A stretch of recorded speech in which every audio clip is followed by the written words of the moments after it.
প্রিয় উপস্থিতি, সারা বিশ্বের মুসলিমদেরকে বলছি, আজকে আমরা একটা খুব গুরুত্বপূর্ণ বিষয় নিয়ে আলোচনা করব, যেটা শোনা আপনার জন্য জরুরি। কেন? আমাদের দেশে খুন এবং রাহাজানি এবং ডাকাতি, টেন্ডারবাজি, চাঁদা উঠানো, এটা আমাদের আজকে নিত্য দিনের সাথী হয়েছে মুসলমানদের জন্য।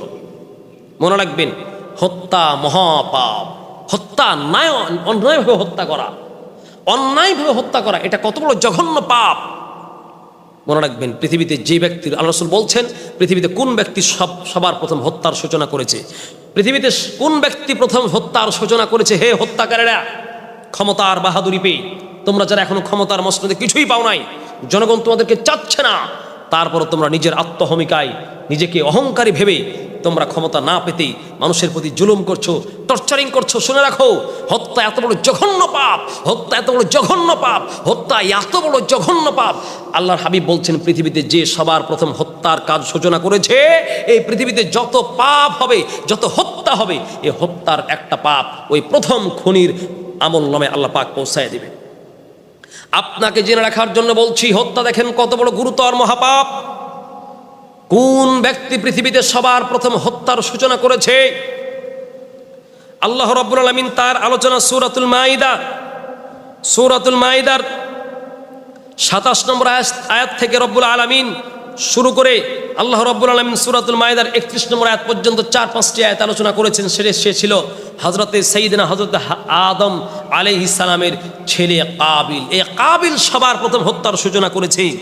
আল্লাহ পাক রাসূল সাল্লাল্লাহু আলাইহি ওয়াসাল্লাম বলছেন, এই পৃথিবীতে শোনো, যত হত্যা হবে, সহিহ বুখারী 3335 নম্বর হাদিস, রাসূল সাল্লাল্লাহু আলাইহি ওয়াসাল্লাম বলছেন, পৃথিবীতে যত পাপ, যত হত্যা, যত খুন হবে, এই খুনের একটি ভাগ যিনি পৃথিবীর সবার প্রথম হত্যাকারী আদম আলাইহিস সালামের ছেলে কাবিল, তার আমলনামায় যাবে। কেন?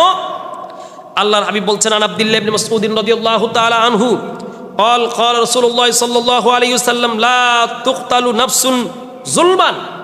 যে ব্যক্তি অন্যায়ভাবে জুলুম করে, অত্যাচার করে কেউ কোনো মানুষকে হত্যা করবে, ইল্লা কানা আলা ইবনে আদামিল আউয়ালি কিফলুম মিন দামিহা।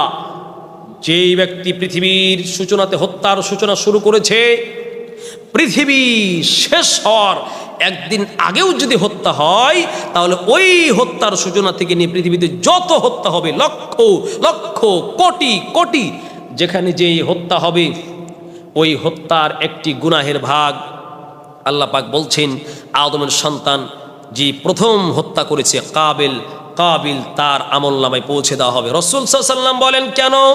লিআন্নাহু আউয়ালু মান সান্নাল কতলা। ও পৃথিবীর মানুষেরা, তোমরা যারা খুনি আছো, যত খুন করবে, পৃথিবীর যে প্রথম খুনি আদম আলাইহিস সালামের সন্তান কাবিল, তার আমলনামায় যাবে। কারণ লিআন্নাহু, কেন? সেই ব্যক্তি আউয়ালু মান সান্নাল কতলা, যে সবার প্রথম পৃথিবীতে হত্যার এই নিয়ম এবং সিস্টেম চালু করেছে। অতএব প্রিয় ভাই সকলকে বলছি, হত্যাবাজির সাথে ইসলামের কোনো সম্পর্ক নেই, আপনার কোনো সম্পর্ক নেই। কিসের রাজনীতিকে নিক্ষেপ করে, ডাস্টবিনে নিক্ষেপ করে দাও। যেই রাজনীতি করতে গিয়ে মানুষের হাত তোমার রক্তে রঞ্জিত হচ্ছে, যেই রাজনীতি করতে গিয়ে মানুষের সন্তানকে ইয়াতিম বানাচ্ছ, যেই রাজনীতি করতে গিয়ে মানুষের বউকে বিধবা বানাচ্ছ, মনে রাখবেন। দেখেন, মিটফোর্ডে ওই যে এক ভাই যে হত্যা হইল, তাকে খুন করা হলো, জালেমরা যারা খুন করেছে, দেখেন, আমার তো মনে হয় তার সন্তানদের চোখের পানি, তার বউয়ের চোখের পানি, তার স্ত্রীর চোখের পানি, আত্মীয় স্বজনের চোখের পানি, আপনি দেখে থাকবেন যে হত্যা করেছে তার করুণ পরিণতি হবেই হবেই হবে। অতএব পাপ করো বা আপনি, হত্যার সাথে কোনো সম্পৃক্ততা নেই। যেই দল করতে গেলে আমাকে হত্যার ভাগী হতে হয়, আপনার গোষ্ঠী, আপনার দল, আপনার বংশ যদি হত্যার জন্য সন্ত্রাস লালন পালন করা থাকে, ওই দল আপনাকে আজই ত্যাগ করতে হবে। কারণ আপনি এই দল করতে গিয়ে আপনি আপনার কবর হারাবেন না। এই দল করতে গিয়ে আপনি ওই খুনের দায় ভার আপনার কাঁধে আপনি নেবেন না, আপনাকে কখনো নিতে হবে না। আপনি এই কথা বোঝার চেষ্টা করুন। খুন করার গুনাহ এত বড় মহাপাপ, খুনি এত পাপ। রাসূল সাল্লাল্লাহু আলাইহি ওয়াসাল্লাম বলছেন, কুল্লু যামবিন আসাল্লাহু আন ইয়াগফিরাহু। আল্লাহর হাবিব বলছেন, প্রত্যেকটা গুনাহ আশা করি আল্লাহ পাক তওবা করলে মাফ করে দিবেন। ইল্লার রাজুলু ইয়াকতুলুল মুমিনু মুতাআম্মিদান।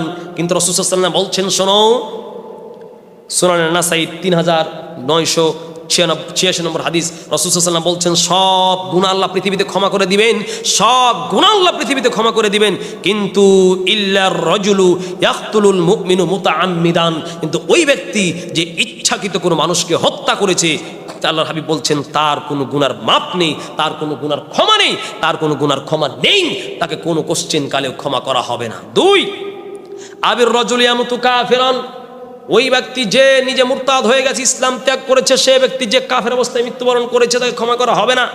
অতএব হত্যা যিনি করেছেন প্রথম, তিনি অপরাধ করেছেন, হত্যার পাশে কোনো সম্পর্ক নেই মুসলমানদের। যেই দল করলে আপনাকে হত্যার ভাগীদার হতে হয় ওই দল আজই ছুড়ে ফেলে দিন, ইসলামী দলে যোগ দেন, কোরআন প্রতিষ্ঠার জন্য সংগ্রাম করেন, রসুলের জীবনী প্রতিষ্ঠার জন্য সংগ্রাম করেন। আল্লাহ পাক আপনাকে আমাকে বোঝার তৌফিক দেন।